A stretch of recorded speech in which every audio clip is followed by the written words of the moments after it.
There was a time when hearing someone say Tottenham are about to spend £100 million sounded like nothing more than a joke. The idea of Spurs spending that enormous amount of money on a single player once seemed completely absurd, because everyone was accustomed to a Tottenham that meticulously counted every penny of transfer fees, every salary, and every financial decision for years. Unreal! I'm in shock. I can't believe that. I can't believe. Am I the only one that thinks this is mad? What the fuck?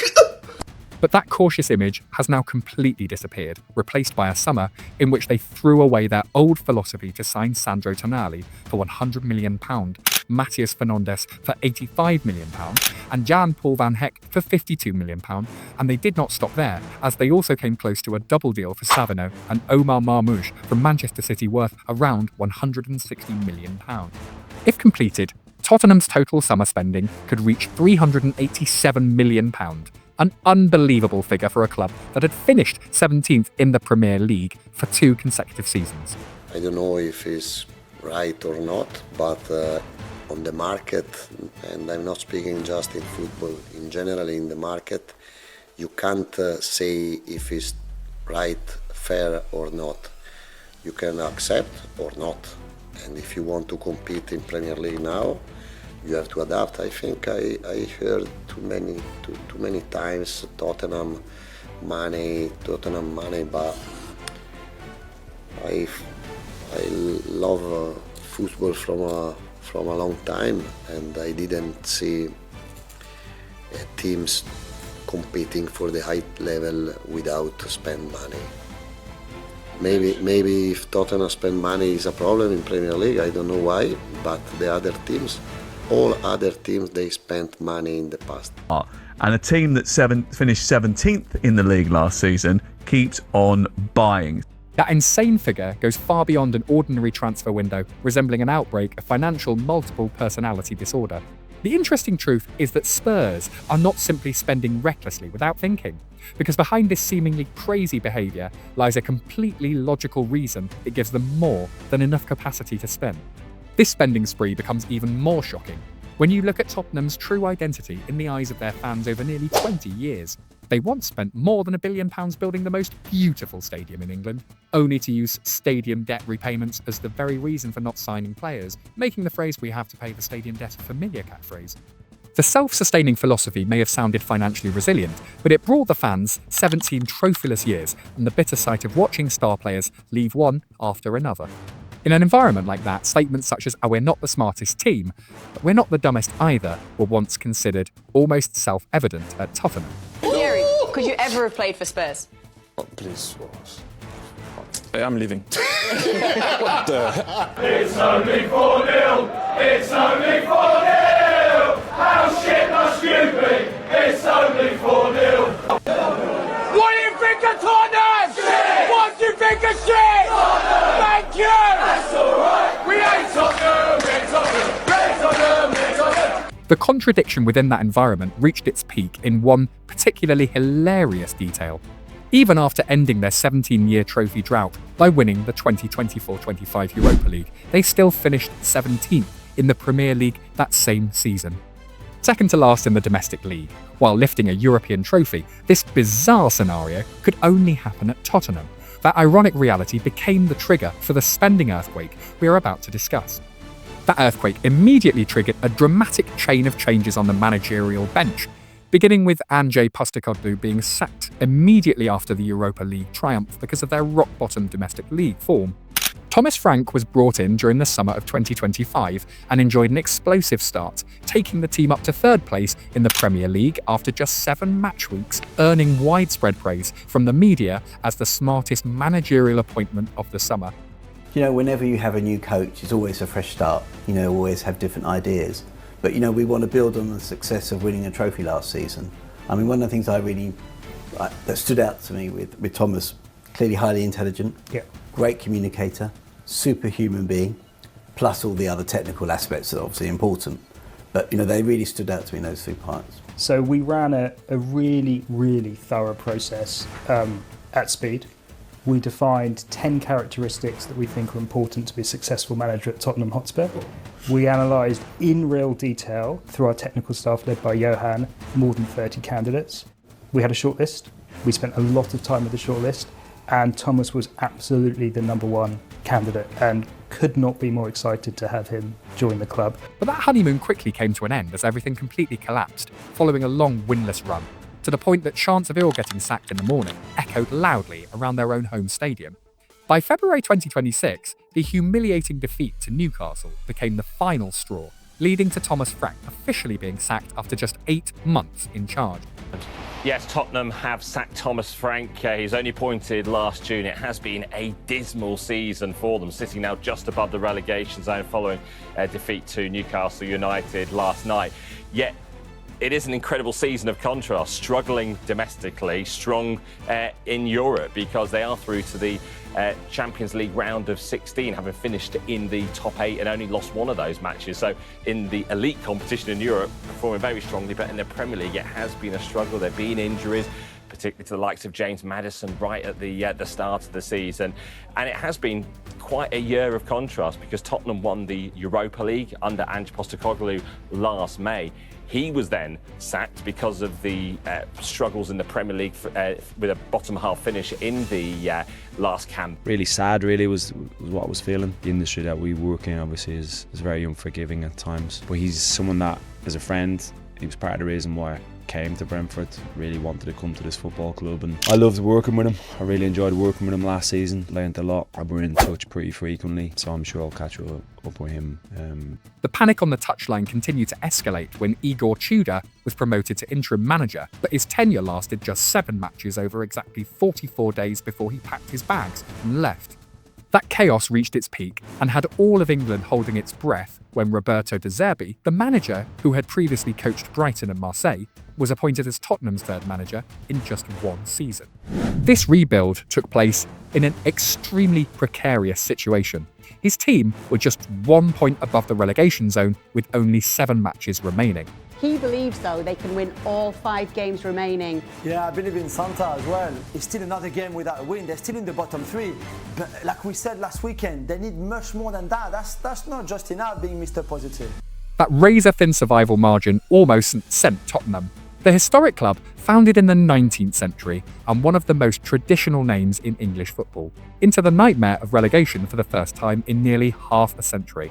The drama reached its climax on the final matchday, when João Palhinha's only goal against Everton secured their survival while simultaneously sending fellow London rivals West Ham down instead. Finishing 17th in 2 consecutive seasons, Spurs had created a deeply alarming milestone never before seen from a big 6A club in the modern Premier League era. That moment on the edge of the abyss finally forced them to wake up, because when their status as a giant had nearly disappeared for 2 straight years, caution was no longer an option and they had no choice but to act. That fierce determination to act was best reflected in their transfer activity, where the seemingly panicked spending actually concealed a very clear plan from De Zerbi. He prioritised fixing the midfield first by bringing in Mateus Fernandes from West Ham for £85 million, immediately breaking the club's transfer record. Yet that record lasted exactly 1 day, because the very next day Spurs triggered the blockbuster signing of Sandro Tonali from Newcastle for £100 million, a star who had once been coveted by both Manchester giants. Breaking their own record twice within 48 hours was like deciding to go on a diet and then breaking the rules twice in the same week. This priority makes perfect sense, because a team that had just struggled to survive needed control and the ability to withstand pressure from a Champions League caliber midfield duo like Tonali and Fernandes, rather than chasing flashy attacking stars. Alongside the midfield, De Zerbi continued strengthening the defence by combining quality youth with experience at a bargain price. They spent £52 million to bring in left-footed centre-back Jan-Paul van Hecke from Brighton to wear the number 5 shirt. The smartest part of the plan came in the next step, filling out the squad depth with a series of free transfers such as Andy Robertson, Marcos Senesi and Martin Dubravka, experienced Premier League names arriving for a transfer fee of exactly 0. This is the clearest evidence of a strategy to spend money smartly. Not just spend a lot of money, concentrating the huge budget on key positions while using free experience to strengthen the squad. The intelligence behind strengthening the defence provides a solid foundation for De Zerbi to confidently embark on an overhaul of the attack, a plan that is still unfolding at full speed. Savinho from Manchester City has agreed a deal worth around £85 million and is in London for his medical. At the same time, the deal for Omar Marmoush, also from City, is reaching the final stages of negotiations, with a fee estimated at £65 to £70 million. If both deals are completed, Spurs' total summer spending will reach around £350 million, a figure that just 5 years ago, their own fans would have considered a joke. De Zerbi does not even want to stop there, as he continues to monitor Liverpool's Cody Gakpo with the ambition of building an entirely new attack, ensuring that the team that just escaped danger will never fall into the same trap of lacking firepower again. That ambition to transform the attack immediately leads to an even trickier question when you look at Tottenham's latest financial report, where an unbelievable paradox is unfolding. The club's revenue for the 2024-25 financial year surged to a record £565.3 million, but its pre-tax loss also hit a historic low of £121 million. The highest revenue, accompanied by the biggest loss in the same year, caused their cash reserves to evaporate from £79 million to just £20.4 million, a modest figure that is even lower than the value of a mid-level player.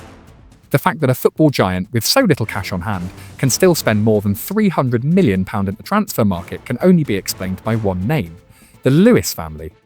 The backing from the Lewis family is the answer to that enormous budget, beginning with ENIC injecting £100 million of equity directly into the club in October 2025, along with a £90 million financing agreement from Macquarie Group beforehand. This was the biggest philosophical turning point since Daniel Levy left the chairman's seat, as the owners decided to put their own money on the line to protect the club's position within the Big Six, rather than forcing the team to remain self-sustaining. The family's wealth was further illustrated when Joe Lewis auctioned his personal art collection for as much as £296.3 million, a European record for a private collection. Although the proceeds from the art sale did not directly go into the fund to sign Tonali or Savinho, they prove that the family has always possessed enormous financial resources and that the obstacle all along was never a lack of money, but whether they wanted to spend it. Despite having substantial financial resources, Tottenham's ability to flex their muscles in the transfer market also comes from a legal advantage that many people are misunderstanding. From the 2027 season, the Premier League officially introduced the squad cost ratio (SCR) rules to replace PSR, stipulating that clubs can spend a maximum of 85% of their revenue on wages, transfer amortization fees and agent commissions to remain within the agreed threshold, with points deductions only applying when they exceed 115%, the red threshold, because they are not playing European football this season. Spurs are completely exempt from UEFA strictest 70% cap.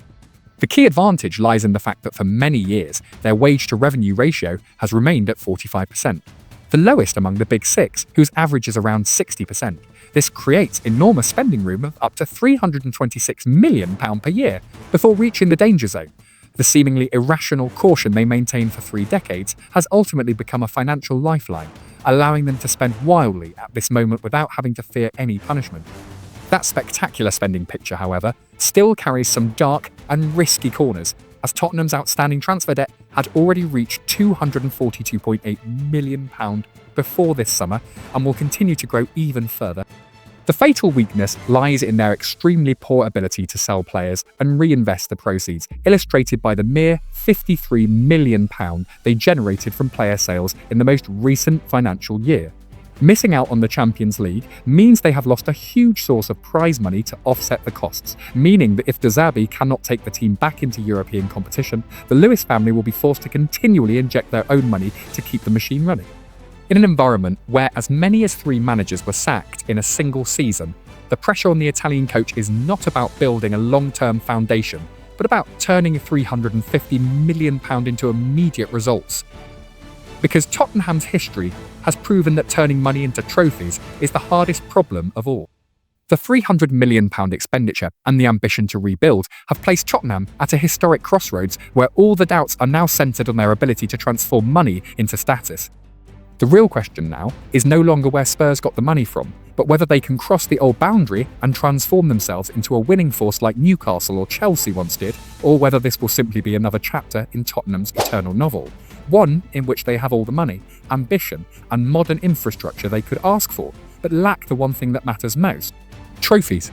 Everything is ready. £300 million has been deployed, the clock is ticking, and the new season will officially deliver the most definitive answer to the fate of this project. If you enjoy our video, don't forget to hit like to help this video reach to other football lovers, and hit the subscribe button to follow for more interesting videos about football stories.